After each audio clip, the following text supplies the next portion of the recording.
Olá, pessoal! Vocês saberiam me dizer o que é a escala Richter, a escala decibel, o cálculo do pH de determinadas substâncias e o cálculo do consumo de tempo de determinados algoritmos computacionais têm em comum? Bom, todos esses cálculos são feitos baseados em funções logarítmicas, que é o assunto desta aula.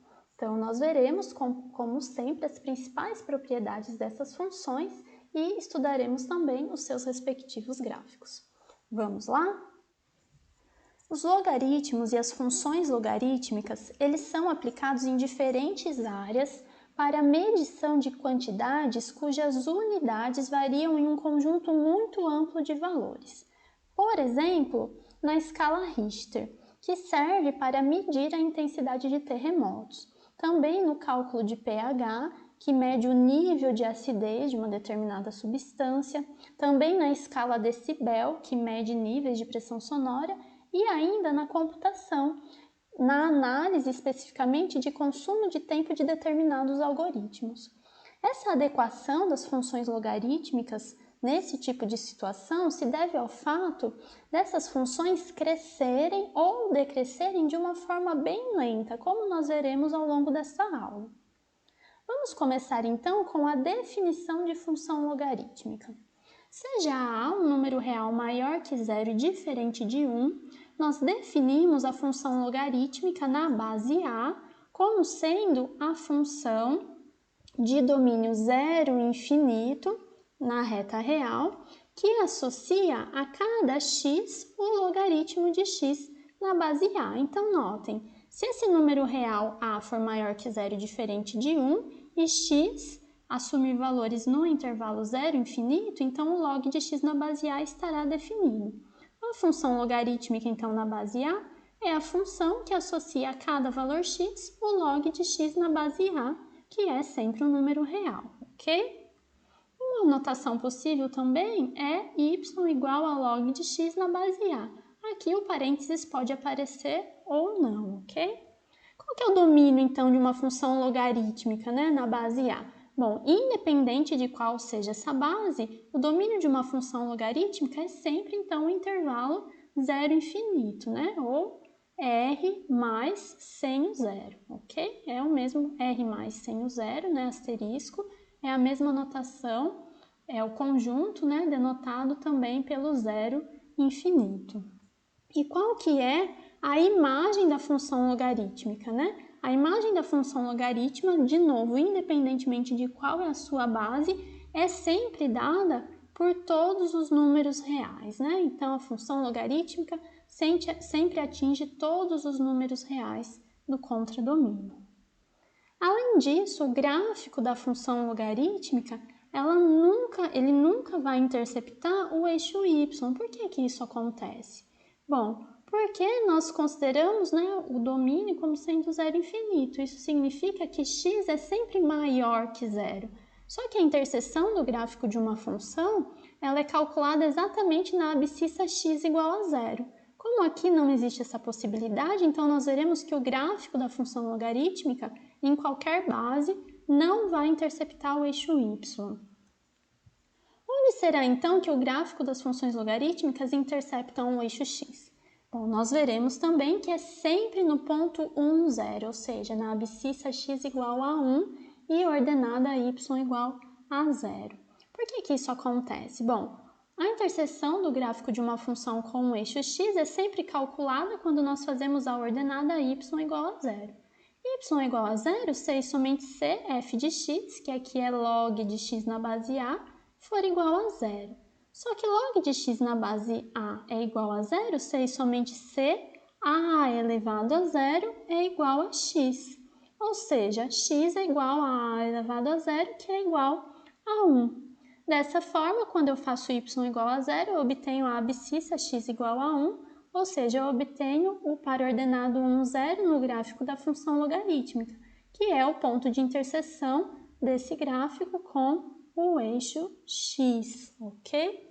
E as raízes da função logarítmica? Bom, para encontrar as raízes de uma função, nós sempre devemos fazer o quê? Y igual a 0 e saber qual que é o valor do x associado, Então, novamente, fazendo y igual a 0, é o mesmo cálculo que nós fizemos aqui, nós obtemos x igual a 1. Então, toda função logarítmica, y igual a log de x na base a, tem uma única raiz dada por x igual a 1. O que eu posso dizer, então, a respeito do crescimento e do decrescimento, né, de uma função logarítmica, né? Bom, se a base da minha função logarítmica a for maior que 1, então a minha função logarítmica ela será crescente, porque nós já vimos essa propriedade aqui. Se α for menor que beta, ao aplicar um logaritmo numa base a maior que 1, então eu posso preservar esse sinal. Ou seja, α menor que beta implica que log de α na base a é menor que log de beta na base a. Isso significa que se eu aumento os valores de x, o valor da minha função logarítmica aumenta também. Isso acontece porque a minha base aqui do logaritmo é maior que 1. Então, neste caso, a função logarítmica será crescente. A outra possibilidade que nós temos é o caso em que a base a está no intervalo 0, 1, no intervalo a aberto. Nesse caso, se α for menor que beta, nós já vimos uma propriedade que diz que log de α na base a será maior que log de beta na base a. Então, se eu aplico um logaritmo com base a entre 0 e 1, então eu inverto aqui o sinal. O que isso significa? Que quando eu aumento os valores de x, o valor da minha função logarítmica, os valores, né, da minha função logarítmica diminuem, ou seja, essa será uma função decrescente. Então, é muito importante se atentar a esse fato aqui. Essas duas propriedades, né, esses dois fatos, serão essenciais na solução de inequações logarítmicas. Aqui nós temos, então, duas representações dos gráficos da função logarítmica. Aqui eu tenho uma função logarítmica numa base a entre 0 e 1. Então, notem, eu tenho uma função decrescente, né? Conforme os valores de x aumentam, os valores da minha função diminuem.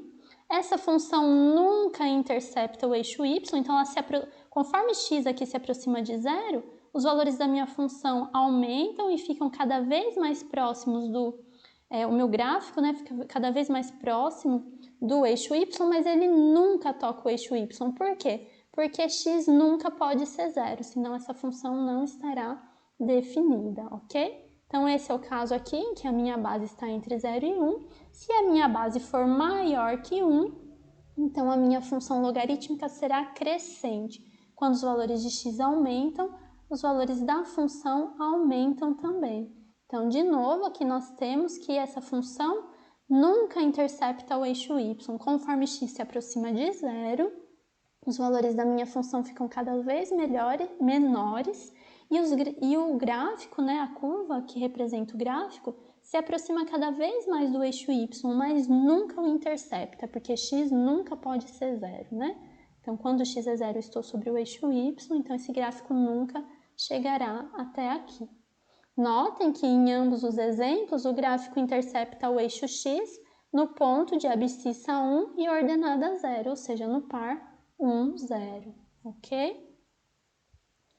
E o que nós podemos dizer a respeito do sinal de uma função logarítmica?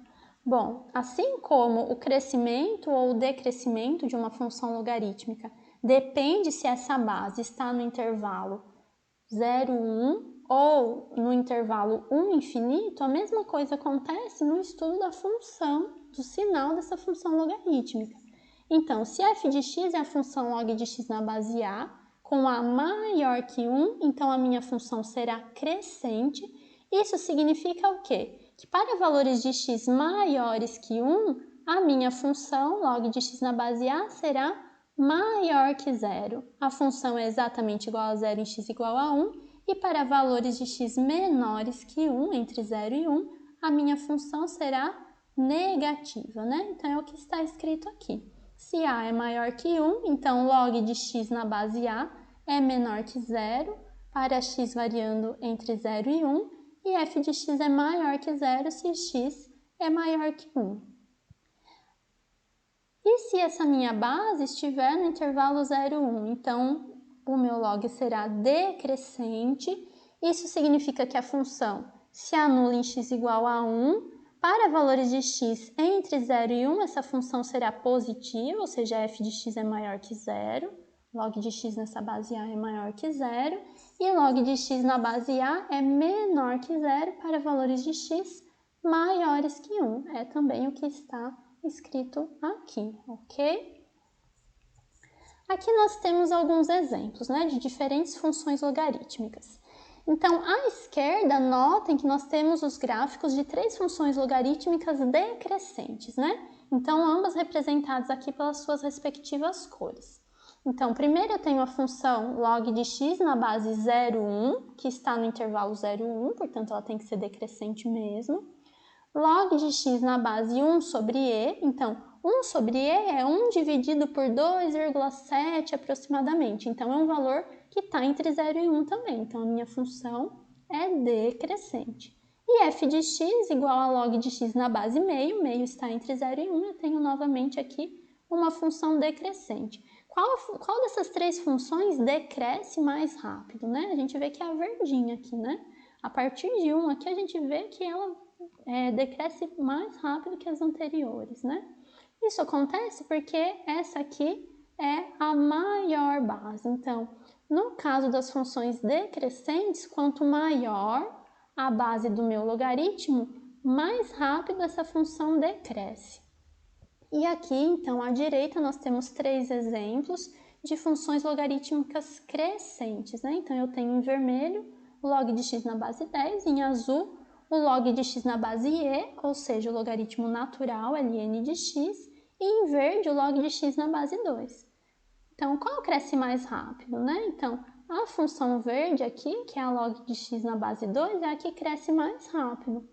Então, nós podemos ver o quê? Que para funções crescentes, quanto menor a base, mais rápido a minha função cresce. Então, notem, né? Aqui eu tenho a base 10, é a função que menos cresce em relação às outras duas. Depois, em seguida, a base e, que é 2,7 aproximadamente. E, por fim, a base 2, que é a menor das 3. Então, a função cresce mais rápido. Cresce mais rápido em comparação às outras, né? Mas como eu mencionei no início da aula, o crescimento e o decrescimento de uma função logarítmica acontece de forma bem lenta. Nós veremos isso no próximo exemplo. A última coisa que eu gostaria de observar aqui é que, de novo, note que os gráficos, tanto das funções decrescentes quanto das logarítmicas crescentes, nunca interceptam o eixo y e interceptam o eixo x exatamente na abscissa x igual a 1, ou seja, no parzinho x1, y0, ok? Vejamos então uma demonstração de como esse crescimento, aqui no caso do logaritmo, é bem lento. Então, suponha que o gráfico da função y igual a log de x na base 2, ou seja, a função logarítmica na base 2, seja feito sobre uma malha coordenada onde a unidade de comprimento seja 1 centímetro. Então, estou supondo aqui que cada unidade aqui do gráfico mede 1 centímetro, tanto no eixo x quanto no eixo y. O exercício quer saber o quê? Quantos quilômetros à direita da origem nós devemos percorrer? Então, notem, cada unidade aqui mede 1 centímetro, mas eu quero saber quantos quilômetros eu preciso percorrer para que a altura da curva atinja 1 metro. Então, será que eu tenho que percorrer muitos quilômetros para a altura da minha curva atingir 1 metro? Vamos fazer uma comparação antes de responder essa pergunta. Perceba que, no começo, eu preciso andar 1 centímetro, né? Então, veja, entre 1 e 2, nós andamos exatamente 1 centímetro em x, para que essa exponencial na base 2 cresça uma altura de 1 centímetro. Agora, quando eu ando novamente uma unidade entre 2 e 3, notem que a minha altura percorrida é menor, né? Eu ando aqui do 1 até mais ou menos esse valor, que não é 2. Então, entre 1 e 2, eu consigo me deslocar em uma altura de 1. mas entre 2 e 3, essa altura diminui. Entre 3 e 4, eu ando novamente mais 1 centímetro. E aqui percebam que eu ando que falta para 2 na altura, né? Então, notem que entre 2 e 4, enquanto eu percorro 2 centímetros na minha variável x, a minha variável y, né, que é o valor do log, percorre uma altura de 1. Então, nesse começo aqui, eu tenho que andar o dobro para alcançar uma altura 1. E conforme nós vamos deslocando os valores de x aqui para a esquerda, nós veremos que para conseguir nos deslocar em 1 centímetro, nós precisaremos de mais e mais centímetros na minha variável x. Essa é a ideia que esse exercício quer mostrar. Ele mostrará que serão necessários muitos quilômetros aqui na variável x para a gente conseguir atingir uma altura de apenas 1 metro. Então, percebe, estou comparando quilômetros com metros. Bom, como resolver então? Vamos indicar por x a distância à direita da origem em centímetros, ok? Então, primeiramente, nós vamos considerar essa distância em centímetros. Em seguida, nós faremos, né, as devidas adaptações para obter qual é essa distância, né, à direita da origem em quilômetros. E y, nós vamos indicar a altura de 1 metro, que é a altura que eu quero atingir. Bom, 1 metro corresponde a 100 centímetros. Nós vamos usar, então, essa relação. Bom, o que queremos, então? Pedir que a minha função atinja a altura de 1 metro, ou seja, de 100 centímetros, é pedir o quê? Que a função y, né, log de x na base 2, seja igual a esses 100 centímetros. Então, eu só preciso resolver essa equação aqui. Bom, log de x na base 2 é igual a 100, c e somente c, 2 elevado a 100 é igual a x. Então, o que eu encontrei aqui? Bom, eu encontrei que para me deslocar em uma altura de 100 centímetros, para me deslocar ao longo de 100 centímetros, eu preciso andar 2 elevado a 100 centímetros. Então, olha só como eu preciso me deslocar em x, como os valores de x precisam aumentar para que eu consiga fazer esses valores de y atingir 100. Bom, mas a pergunta não está em centímetros, está em quilômetros. Então, nós precisamos dividir o valor encontrado por 10 à quinta. Então, 2 elevado a 100 dividido por 10 à quinta é aproximadamente 1,27 vezes 10 a 25 quilômetros. Então, notem quanto eu preciso me deslocar aqui no eixo x para atingir apenas a altura de 1 metro.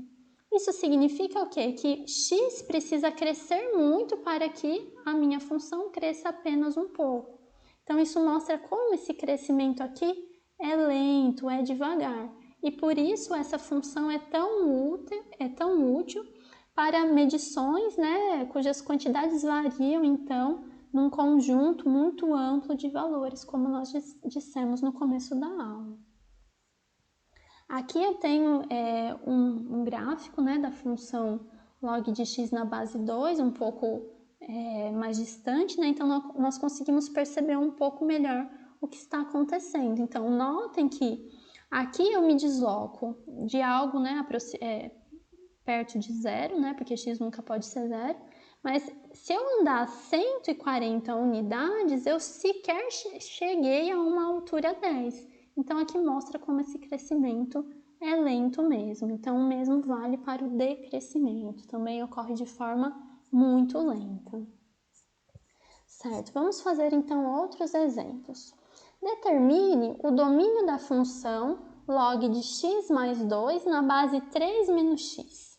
Então, como nós podemos resolver esse exemplo aqui? Bom, nós devemos nos lembrar de quais são as restrições para que a função logarítmica esteja bem definida. Quais são as restrições? Bom, primeiramente, nós precisamos que o logaritmando seja positivo, ou seja, x mais 2 deve ser maior que zero.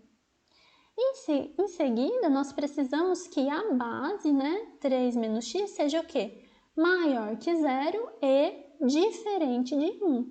Então, eu incluí aqui a restrição do meu logaritmando e as restrições relativas a base do logaritmo. Então, os valores, né, o domínio dessa função correspondem aos valores de x reais que satisfazem as três restrições simultaneamente. Então, o que faremos? Vamos resolver essa inequação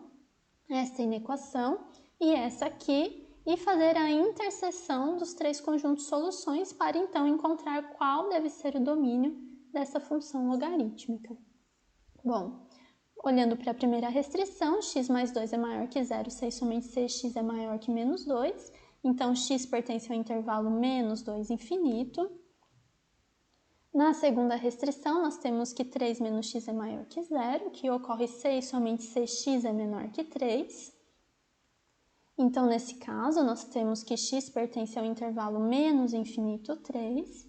E, por fim, né, nós precisamos que 3 menos x seja diferente de 1, ou seja, x deve ser diferente de 2, desculpem. Ou seja, x está no intervalo menos infinito 2, união com 2 infinito. Eu só eliminei realmente o x igual a 2. Agora, nós sabemos então que o domínio é a interseção desses três conjuntos encontrados, né? Então, menos 2 infinito, interseção com menos infinito 3, interseção com essa união aqui de menos infinito 2 com 2 infinito. Nós precisamos então fazer a operação desses intervalos, vocês já aprenderam como fazer isso, devo representar cada um deles numa reta, respeitando a ordem crescente, né, dos elementos que aparecem aqui, em seguida calcular a interseção. Então, ao fazer isso, nós obtemos o conjunto, o intervalo menos 2, 3, aberto e menos 2, aberto no 3, excluindo-se o número 2, certo? Então, qual que é o domínio dessa função logarítmica? É o conjunto de todos os x reais, tais que menos 2 é menor que x, que é menor que 3, e x é diferente de 2, ok? E, por fim, vamos resolver este exemplo aqui. Na escala Richter, a magnitude m de um terremoto está relacionada com a energia liberada E em joules pela equação log de E igual a 4,4 mais 1,5 vezes m. Então, E denota a energia liberada, né, pelo terremoto e M indica a magnitude desse terremoto. Então, letra A. Encontre a energia E do terremoto de São Francisco de 1906, que registrou uma magnitude de 8,2 na escala Richter. Então, o que nós devemos fazer? Bom, nós vamos substituir a magnitude aqui 8,2 na equação e usar o logaritmo para descobrir qual foi, então, a energia liberada. Bom, então nós temos o quê? Log de E é igual a 4,4 mais 1,5m, m é 8,2. Então, fazendo esse cálculo aqui, eu tenho 16,7. Então, log de E é igual a 16,7. E agora? Bom, agora, apenas com a definição de logaritmo, eu já consigo descobrir quanto vale E. Pessoal, a base aqui não está indicada. Qual é a base utilizada, então, na escala Richter?